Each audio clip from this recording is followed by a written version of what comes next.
Well, thought we had a productive bye week. We had a chance to visit with you guys briefly in the middle of it, but to close out the week, we always kind of balance that between obviously getting our current roster, getting a jump on our opponent, and also a lot of personnel-driven stuff. So had some good meetings, had some good recruiting trips. Got in two really, really good days of just kind of Illinois versus Illinois, and then got into advanced days, including last night on Purdue. So to have that walking into Tuesday's practice tomorrow, hopefully a little bit ahead of schedule. Obviously this weekend with the Hall of Fame, congratulations to obviously Derek was a great player here when I was here, or when I played and coached the league, and then Robert Holcomb will actually be our guest captain.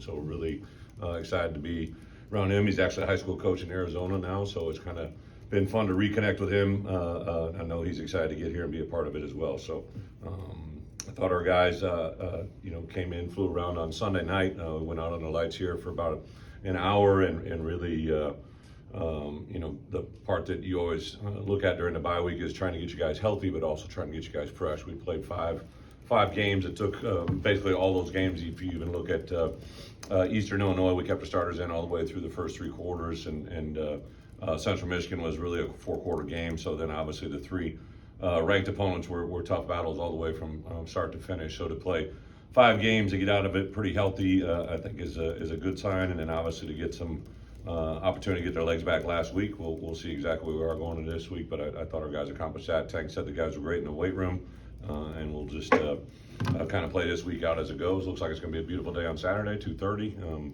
Obviously a rivalry game, a battle for the cannon, all things from A to Z. But I think one thing this group has done a really good job is just focusing on the now, want-to-know mentality.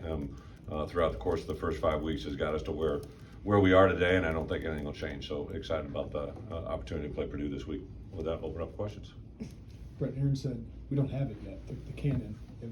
How much never had it, never saw it, never touched it, never smelled it. So with Purdue struggling, obviously, how much does that help? Just, hey, this is a goal. I don't want to know. I understand the question, but I think when you're dealing in the Big Ten, there's no greater indication than this past weekend. On Sunday, I know I've always said I always take a minute to kind of look back at college football, and I couldn't afford to pass up on the opportunity to have 3 ranked teams, 3 top 10 teams that obviously had a setback over the weekend, and all 3 of those teams had kind of had premier wins, right? That and then just the way it all kind of played out, all of them were teams that were at home on the other team, the team that other than the Michigan game. Just a lot of different things that factored into it. I did look at 3 common factors of all those games. All 3 lost the turnover margin. All 3 of them almost had double-digit penalties.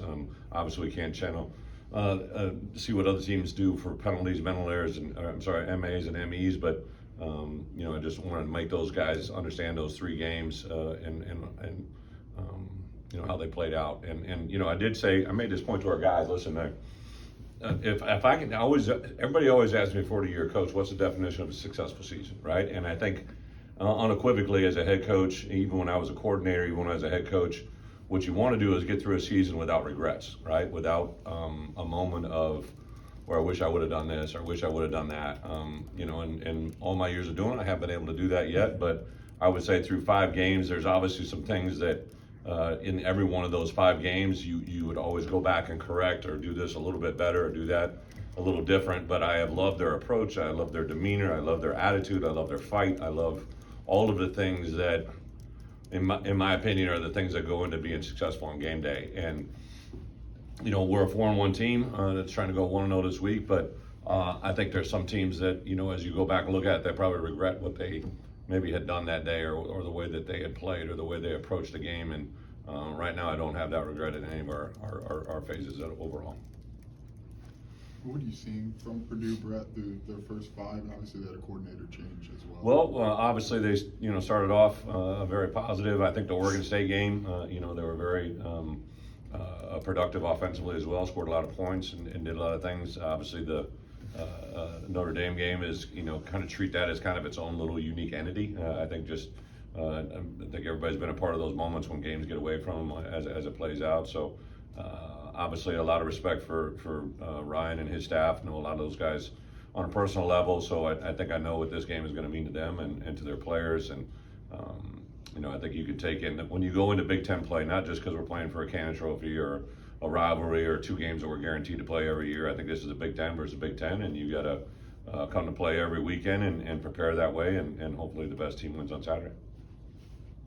In terms of the tight end position, Brett, when you knew you were going to have Cole, I know Henry's been going through Yeah. some things. Have you really been pleased with what you've gotten out of Tanner and even Carson and the rest of it? I go back to when we decided to take Tanner. I just remember seeing him on film. Now he's a kid that had some Wisconsin roots. There was just something that jumped out to me.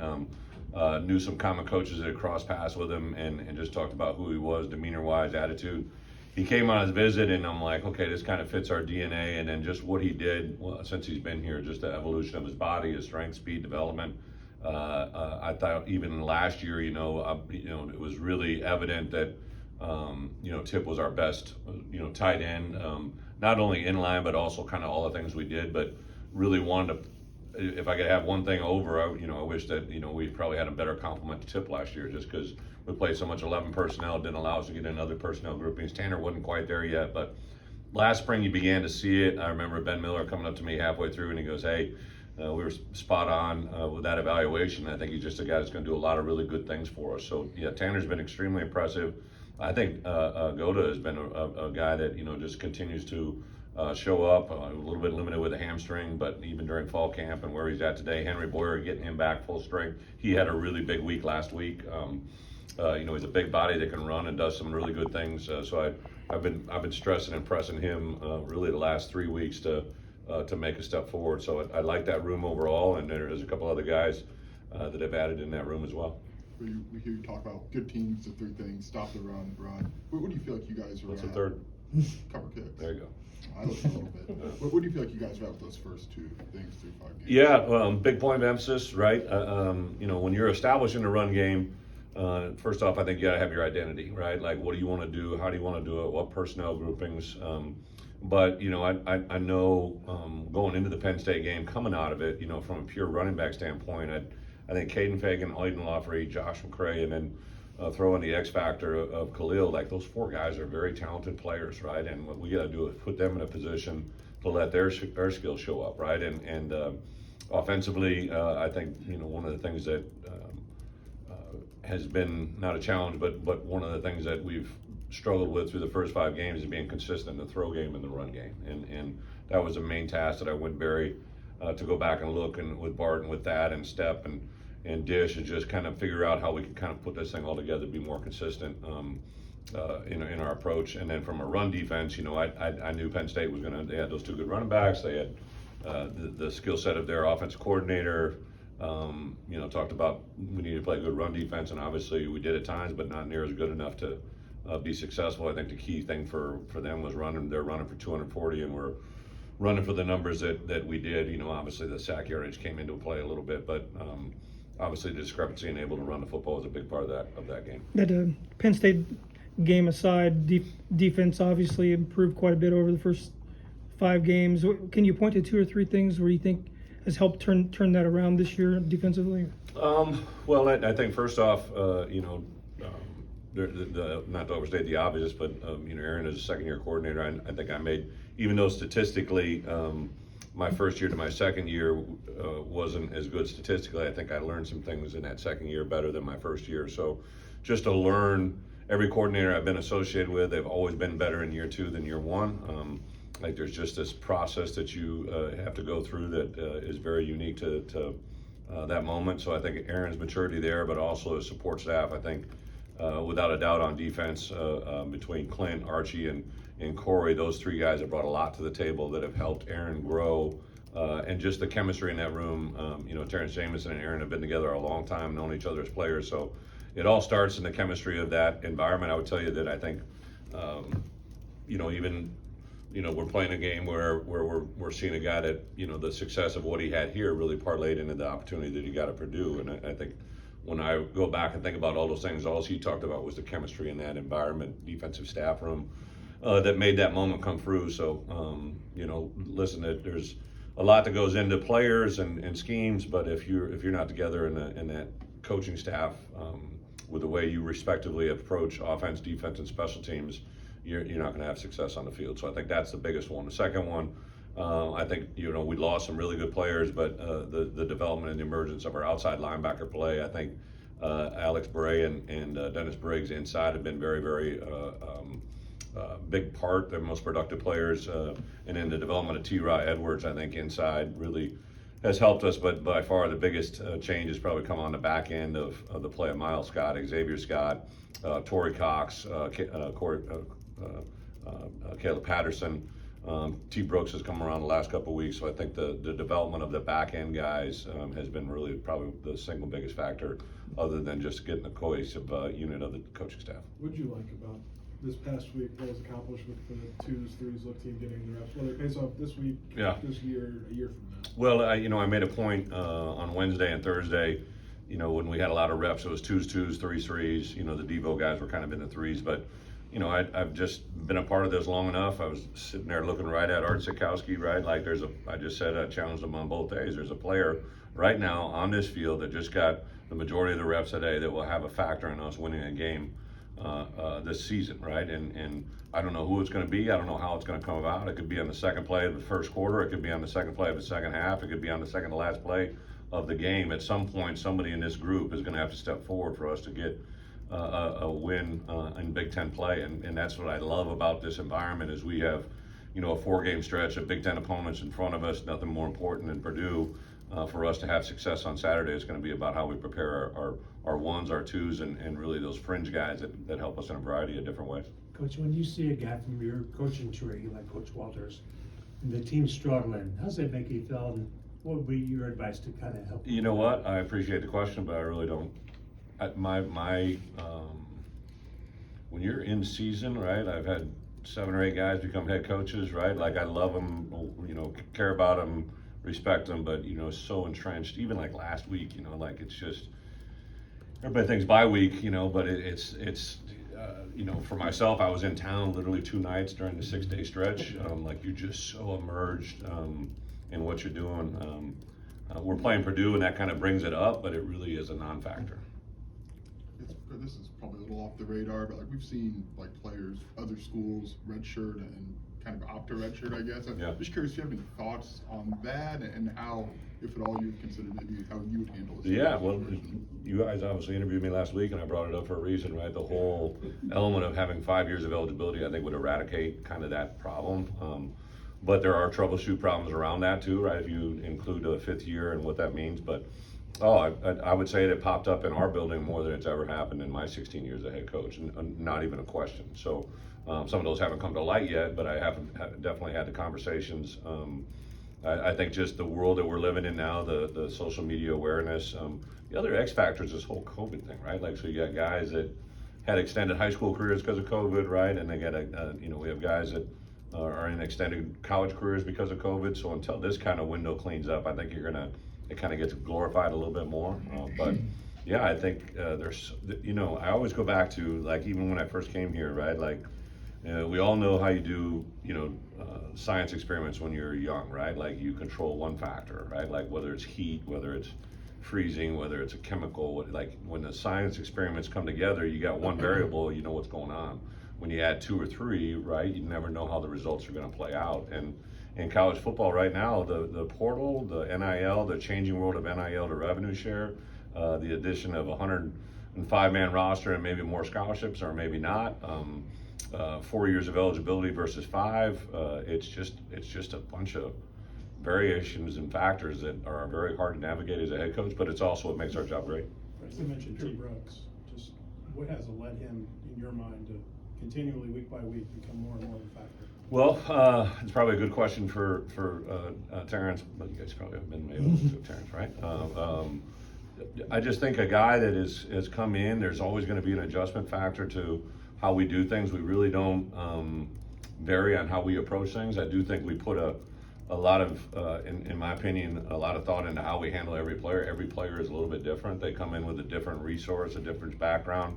I don't think you can, paint every player with the same brush, but on the same account, you have to have some accountability to it, right? So I think, however he came in, the adjustments he's made, he's been very diligent. Corey Parker, I can't say enough about how he just handles every moment with Terrence, and also Torrey Cox. Like, and Caleb Patterson, like those are three guys that are playing the majority of our reps who didn't even see the field last year, and all three of those guys are playing extremely well. So, and there's some Jaheim Clark, T. Strain, just a lot of guys that I think have been listening, buying, and growing without maybe reps on the field. But I think the best part about Terrence Brooks is everything that you've seen. It's only going to get better, and last week was a good indicator of it. Coach, you get a chance to watch any football during the bye week? On Saturday, yeah. On Saturday, and what do you make of the Big Ten race and the race for the college football playoffs? Yeah, as college football coaches, as college football players, I always encourage our staff and our players. The only way you can learn football is by watching football, right? And you're going to go through a lot of reps, but to sit back and Saturday, I was flying in Saturday morning from recruiting, so I didn't get a chance to watch the beginning half, but I got in town about 10:45, just in time to watch the Purdue game, obviously in Wisco. Kind of channel surfed in the afternoon, was able to watch some stuff in the evening, which is, to have teams that we're going to play in the future, but also just learn college football. But yeah, I think, the one thing that gets reinforced all the time is, the teams that take advantage of the opportunities they're given, who can kind of rise out of the moments of success and come out of the moments where there's been, a little bit of a setback. Those guys continue to win. So, the Big Ten race is unique in the fact that it's an 18-man race this year. That's never been done before, and I think to be a part of that is pretty awesome. Obviously, we had a setback at Penn State, but we're trying to take advantage of the opportunity we have with Purdue.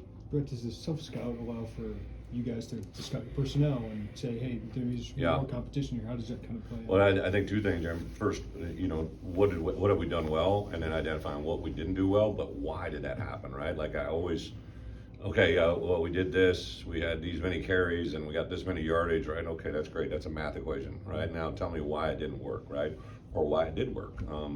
I think that's the part I always kind of stress to our coaches and our players, right? It's not the answer, it's the why, right? And I think to have a bye week after 5 games and to have a bye week after, a tough road game in Nebraska, a tough road game against Penn State, it's invaluable to have that bye week right there. Next year we got a 2-game bye week as well, right? So I've just always felt that's the optimum season, is to have a 12-game schedule with 2 bye weeks, and this week it played into it, and it was interesting. I bumped into on the road to coach from Kentucky, and Kentucky had the same thing. They had a 5-bye, 4-bye, and just talked about the advantageous part of that is really good.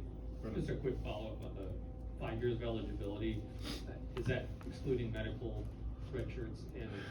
And more importantly, do you sense other coaches would join you in that you were? Yeah, so I became a head coach in 2006, and I distinctly remember in 2008 having a long conversation about the proposal to add a 5th year of eligibility. At that point, there was a lot of discussions about, what that could entail, how it could play out, and then kind of the modification came to this whole, all right, let's give them 4 weeks to play, right? And then it doesn't count against them without penalty.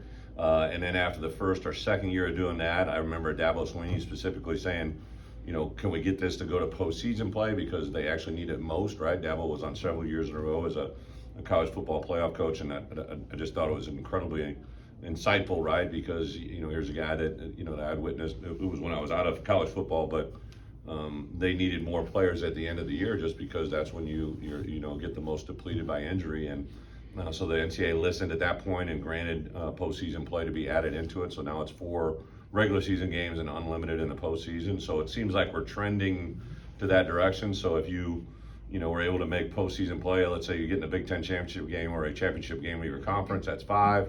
Now you go into a window where you need to win 3 college football playoffs, right? If you want to win, and now you're talking about an 8 game, right? So what's the difference between 8 and 12, right? Like, I mean, it's just, in my opinion, it makes too much sense. And then the way the medical red shirt, like, so we're dealing with that with Ashton Hollins, right? So Ashton Hollins, who is now going to be, actually tomorrow has surgery on his shoulder, because he played in less than 4 games, or 4 games or less in the first 6 games, he should be able to qualify for a medical hardship and get that red shirt, that medical season back, even though he's already took a planned red shirt year. So there's all kinds of math that gets involved. That's why I'm just kind of thinking 5 years, anybody can play and do what you do. If there's an opportunity to go for a 6 year, that's an appeal, but I think 5 would just clean it up for everybody. Given the results on Saturday, number 1 loses unranked, number 4 loses unranked, 9, 10, 11 lose. Makes me think of this debate when NIL came in of like, are the rich going to get richer, or are the other teams going to have a chance?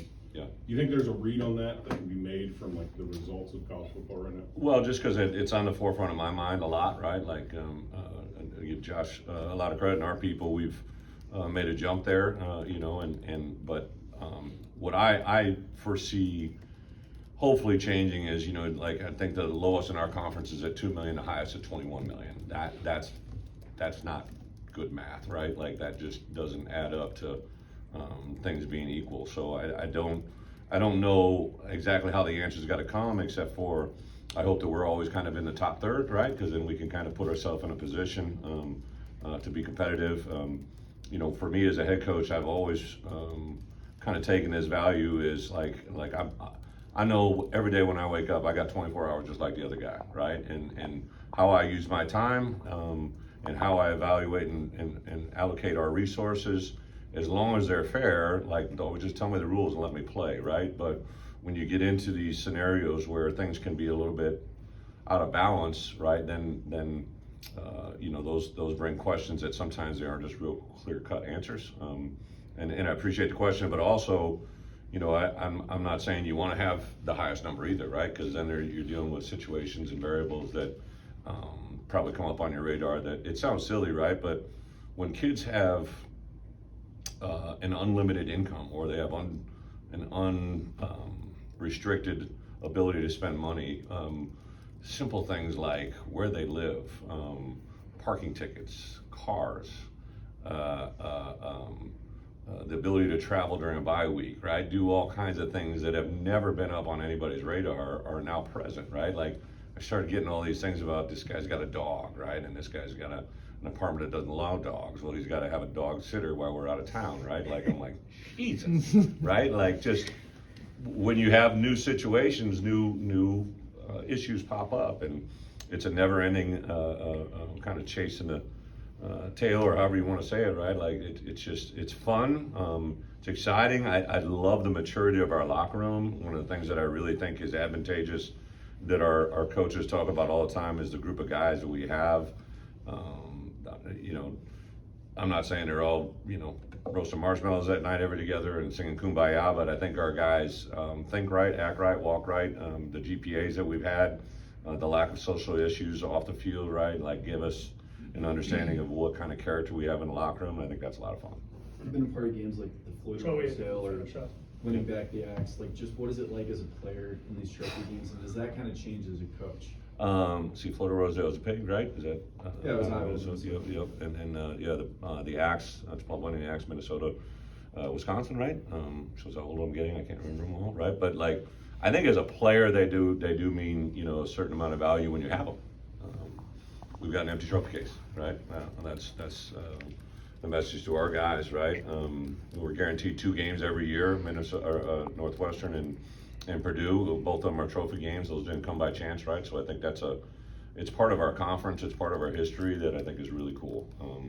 But unfortunately, I've never seen it, touched it, felt it, smelt it. Like I've never been able to hold that cannon, right? So until it's in our hands, all we do is talk about it, like and see pictures of it. And you know, I think that's a part of being in this program, hopefully move forward. But I'm curious on the offensive line, like we've seen you guys rotate times this year and even in your past, and do you feel like you're solidified coming out of that open week, or are you still kind of shuffling? I think it's fair to say we feel solidified at certain positions, but you know, where you've seen rotation, or there's opportunities to be in there.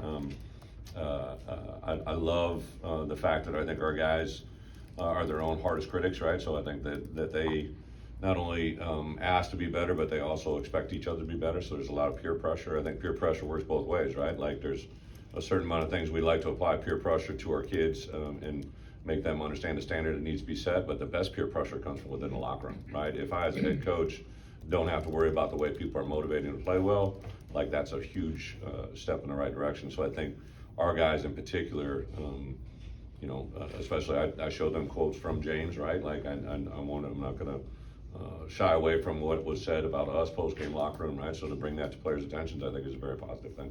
Thank you, guys.